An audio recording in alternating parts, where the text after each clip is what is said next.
বাংলার এই একটি রেল ব্রিজই পারত আশেপাশের বেশ কিছু জেলার পর্যটন ও পরিবহনের ভাগ্য বদলে দিতে।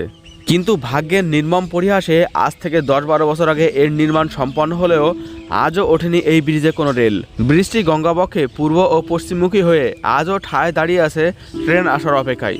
নমস্কার বন্ধুরা, আমি নয়ন স্বাগতম জানাচ্ছি তোমাদেরকে আরও একটি নতুন ভিডিওতে আমঘাটা হল্ট রেলওয়ে স্টেশন থেকে। বন্ধুরা, তোমরা প্রত্যেকে জানো সপ্তাহখানেক আগের থেকে Krishnanagar city junction railway station থেকে এই আমঘাটা হল্ট রেলওয়ে স্টেশন পর্যন্ত 3টি ট্রেনকে চালানো হচ্ছে। ব্রডগেজ এই লাইন দীর্ঘ 14-15 বছর আগে যখন মিটার গেজ ছিল তখন কিন্তু এই লাইনে ট্রেন চলতো নবদ্বীপ ঘাট রেলওয়ে স্টেশন পর্যন্ত। পরবর্তীতে মিটার গেজ এই লাইনকে ব্রডগেজে রূপান্তরিত করে লোকাল ট্রেনকে নবদ্বীপ ধাম রেলওয়ে স্টেশন পর্যন্ত নিয়ে যাওয়ার জন্য বন্ধ করা হয় সে সময় মিটার গেজ এই ট্রেনের যাত্রা, এবং রেলওয়ে লাইনকে মিটার গেজ থেকে ব্রডগেজে রূপান্তরিত করা হয় এবং গঙ্গার উপরে ধুমধামের সহিত শুরুও হয়ে যায় রেল ব্রিজ নির্মাণের। ঘটনাটি আজ থেকে 14 থেকে 15 বছর আগের। এর মধ্যে গঙ্গা দিয়ে বহু জল বয়ে গেছে, কিন্তু আজও পর্যন্ত কোনো ট্রেন কিন্তু শান্তিপুর বা কৃষ্ণনগর থেকে গঙ্গা পেরিয়ে নবদ্বীপ ধাম রেলওয়ে স্টেশন পর্যন্ত পৌঁছাতে পারেনি। এদিকে 2 থেকে 300 কোটি টাকা ব্যয়ে নাকি সে সময় রেল ব্রিজ নির্মাণ থেকে শুরু করে জমি অধিগ্রহণ, বলতে গেলে প্রায় 80% কাজই নাকি কমপ্লিট হয়ে গেছিল। কিন্তু তারপরেও কেন আজও সম্ভব হয়নি কৃষ্ণনগর বা শান্তিপুর থেকে নবদ্বীপ ধাম রেলওয়ে স্টেশন পর্যন্ত লোকাল ট্রেনে যাত্রা? আজ প্রধানত এটাই খুঁজে দেখার চেষ্টা করব। তো আমি এই মুহূর্তে রয়েছি আমঘাটা হল্ট রেলওয়ে স্টেশনে। এখন যাব গঙ্গার উপরে নির্মাণ হয়ে পড়ে থাকা সেই ব্রিজের কাছে, যেখানে প্রধানত এই সমস্ত প্রশ্নের উত্তর লুকিয়ে আছে। বর্তমানে আমি রয়েছি নবদ্বীপ ব্রিজে, অর্থাৎ গৌরাঙ্গ সেতুতে। আর এখানে দেখতে পাচ্ছ নিচে কিন্তু স্রোতস্বিনী প্রবাহিনী গঙ্গা, এবং এখান থেকে একটু অদূরেই কিন্তু দেখা যাচ্ছে যে রেলওয়ে ব্রিজের উপর দিয়ে কিন্তু গঙ্গার পূর্ব পাড় থেকে গঙ্গার পশ্চিম পাড়ে লোকাল ট্রেন চলাচল করার কথা ছিল। গৌরাঙ্গ সেতুর একটুখানি দক্ষিণে দেখতে পাচ্ছ এইখানেই কিন্তু সেই ব্রিজটি রয়েছে। তো এবার ওই ব্রিজের ওইখানে যাব, কীভাবে যেতে হয় সেটাও তোমাদেরকে দেখাবো, এবং কেন এই প্রজেক্ট আটকে আছে সেটাও তোমাদেরকে ওইখানে যাওয়ার পরেই জানাবো।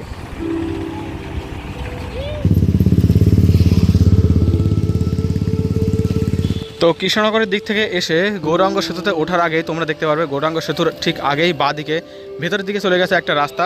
এই রাস্তা দিয়েই কিন্তু আমাদের সামনের দিকে বেশ খানিকটা এগিয়ে যেতে হবে। আমাদেরকে যেতে হবে ফরেস্ট ডাঙ্গাতে। ওখান থেকেই কিন্তু ব্রিজের একেবারে গোড়াতেই আমরা পৌঁছাতে পারবো। পৌঁছে গেছি ফরেস্ট ডাঙ্গা গ্রামে।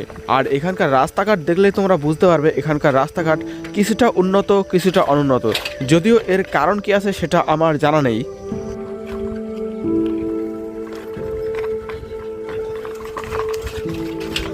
তো ফাইনালি পৌঁছে গেছি গঙ্গার উপরে নির্মিত সেই রেল ব্রিজের একেবারে দোরগোড়ায়, যে রেল ব্রিজের মাধ্যমে প্রধানত কৃষ্ণনগর এবং নবদ্বীপ ধাম রেলওয়ে স্টেশনের মধ্যে রেল যোগাযোগ হওয়ার কথা ছিল। 2010 থেকে 11 সালের আশেপাশের ঘটনা। যতদূর জানা যায় সেই সময় প্রায় 2 থেকে 300 কোটি টাকা ব্যয়ে এই রেল ব্রিজ নির্মাণ সহ আশেপাশে বেশ কিছু জমি অধিগ্রহণ করা হয়েছিল, যাতে করে এই রেল ব্রিজটাকে একেবারে সম্পূর্ণরূপে চালু করা যায়। কিন্তু আজ 14 থেকে 15 বছর পেরিয়ে গেলেও রেল ব্রিজ কিন্তু এখনো ঠাই সেইভাবে দাঁড়িয়ে আছে।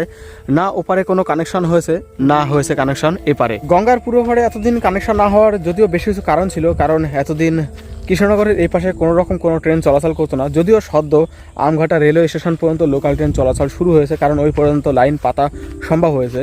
তবে গঙ্গার পশ্চিম প্রান্তে কিন্তু এই কাজটা একেবারেই খুব একটা কঠিন ছিল বলে আমার মনে হয় না, কারণ এখান থেকে কালীনগর রেলওয়ে স্টেশন, মানে যেটা হাওড়া টু কাটোয়া ভায়া ব্যান্ডেল লাইনের একটা স্টেশন কালীনগর স্টেশন, সেই কালীনগর স্টেশন কিন্তু এখান থেকে খুব বেশি দূরে নয়। আমি যতদূর এই রেল লাইনের ব্যাপারে জানতে পেরেছিলাম যে কালীনগর স্টেশনকে সাইডে রেখে কালীনগর সাইড দিয়ে কালীনগর এবং নবদ্বীপ ধাম রেলওয়ে স্টেশনের মাঝে কোনো একটা স্থানে এই রেল লাইন গিয়ে ব্যান্ডেল কাটোয়া ওই রেল লাইনের সাথে মিশে যেত, কিন্তু বর্তমানে তার কোনোটাই এখনো পর্যন্ত বাস্তবায়িত হয়নি। 200 থেকে 300 কোটি টাকার প্রজেক্ট আজও এইভাবেই ঠায় দাঁড়িয়ে আছে।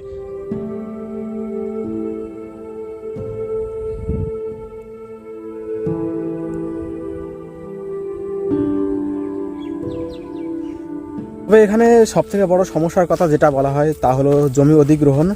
এখানকার এই ব্রিজের দুপাশেই মোটামুটি ভালো পরিমাণে কিন্তু মানুষ বসবাস করে, একেবারে হিন্দু মুসলমান নির্বিশেষে।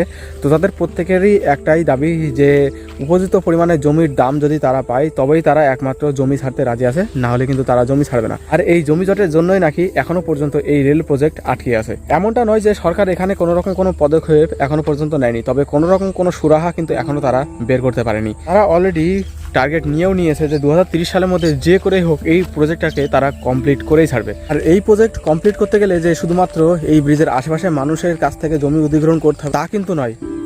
আমঘাটার পরে যে রেলওয়ে স্টেশনটি আছে নবদ্বীপ ঘাট রেলওয়ে স্টেশন, সেই পর্যন্ত লাইন এক্সটেন্ড করতে হবে এবং সেখান থেকে পুনরায় নতুন লাইন বসিয়ে তবে কিন্তু এই পর্যন্ত আসা যাবে। এছাড়া বহুবার এই প্রজেক্ট সম্পূর্ণরূপে কমপ্লিট করার জন্য এখানে বহু পদক্ষেপ গ্রহণ করা হয়েছে, কিন্তু আজও পর্যন্ত কমপ্লিট করা সম্ভব হয়নি। মাঝে মধ্যে ডিআরএম স্যার এখানে এসে ঘুরে যান, এমনকি আমঘাটা রেলওয়ে স্টেশন থেকে ট্রেন চলাচল যখন শুরু হয়েছে সেই মুহূর্তে উনি এখানে এসে ঘুরে গেছেন। বর্তমানে কিন্তু এই স্থান একটি পরিত্যক্ত বাঞ্জার এলাকা হিসেবেই পড়ে রয়েছে। যদি এই স্থান তোমাদেরকে আশেপাশে দেখায় তো দেখতে পাচ্ছ এখানে কিন্তু গরু চড়ছে, আর পুরো জায়গাটা কিন্তু এরকম ফাঁকা হয়ে পড়ে রয়েছে। এই পাশে রয়েছে মাটির ঢিবি, সম্ভবত এটা ব্রিজের কোনো মাটির ঢিবি নয়। এই মাটির ঢিবির ওপারেই কিন্তু রয়েছে একটি ইটের ভাটা, ওই ইটের ভাটার মাটি সম্ভবত এখানে জড়ো করা রয়েছে। তবে এই ব্রিজের একেবারে উপর পর্যন্ত পৌঁছতে গেলেও কিন্তু এখানে প্রচুর পরিমাণে মাটি ফেলতে হবে, হয়তো সেই সমস্ত কাজও এখানে কিছু কিছু শুরু হয়ে গেছিল। এই ব্রিজেরই আশেপাশে তোমরা দেখতে পারবে এইরকম পরিত্যক্ত চাতাল পড়ে রয়েছে, ওইখানে রয়েছে মেবি ওইখানে জলের কোনো ইদারা টাইপের কিছু একটা ছিল, জলের কোনো ট্যাঙ্কি বা ওই টাইপের কিছু একটা করা হয়েছিল সিমেন্ট দিয়ে, কারণ এখানে যে সমস্ত কর্মচারী কাজ করতো এই ব্রিজে তারা এখানে কোয়ার্টারে থাকতো এবং এখানে স্নান করা বা জামা কাপড় ধোয়ার যে জল সেটা সম্ভবত এখানে স্টোর করা হতো।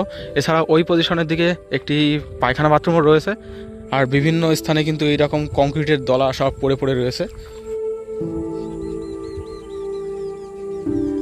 তো এতক্ষণ ব্রিজের পুরো প্রান্তে ব্রিজের দোরগোড়ায় দাঁড়িয়ে দাঁড়িয়ে আশেপাশে পরিবেশটা তোমাদেরকে দেখাচ্ছিলাম। এবার আমি যাব একেবারে গঙ্গার জল যেখানে দেখা যাচ্ছে সেই দূরে এই ব্রিজের ধার দিয়েই, সেখানে যাওয়ার পরে দেখবো সেখানকার বর্তমানে পরিস্থিতি কেমন। তোমরা ব্রিজের ধার দিয়ে একেবারে গঙ্গার তীরে যাওয়ার রাস্তাটি দেখে নাও।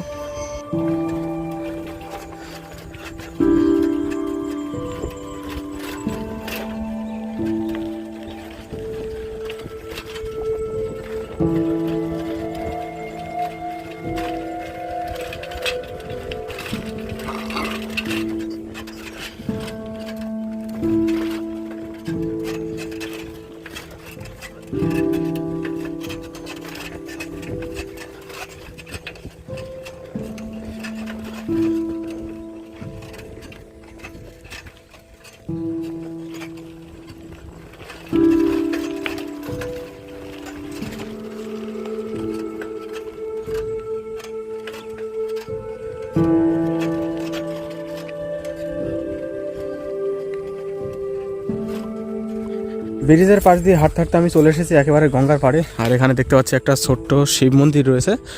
আর এইখানটায় যদি তোমাদেরকে দেখায় দেখতে পাচ্ছ এই ব্রিজটা কিন্তু যেহেতু প্রায় 13 থেকে 14 বছর আগে নির্মাণ হয়েছিল এবং কোনো রকম মেনটেনেন্স এ পাশে ও পাশে কোনো পাশে হয়নি, তো ধীরে ধীরে আমার যতটা সম্ভব মনে হচ্ছে পূর্ব প্রান্তে কিন্তু ধীরে ধীরে চর পড়তে শুরু করেছে এবং পশ্চিম প্রান্তে কিন্তু ভাঙতে শুরু করেছে।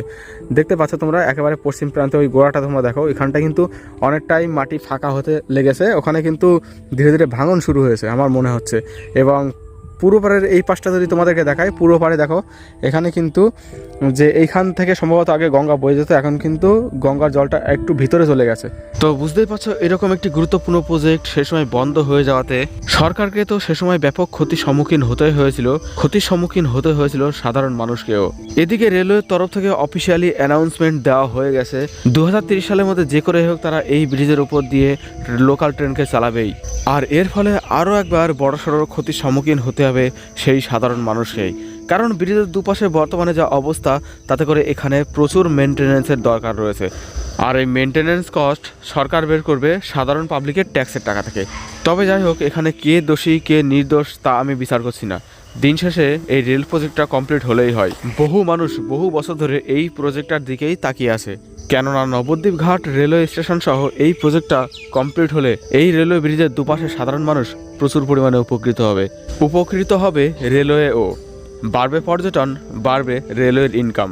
সরকার উদ্যোগ নিয়েছে 2030 সালের আগে এই রেলওয়ে ব্রিজের উপর দিয়ে ট্রেন চালানোর, এখন দেখা যাক আগে কি হয়।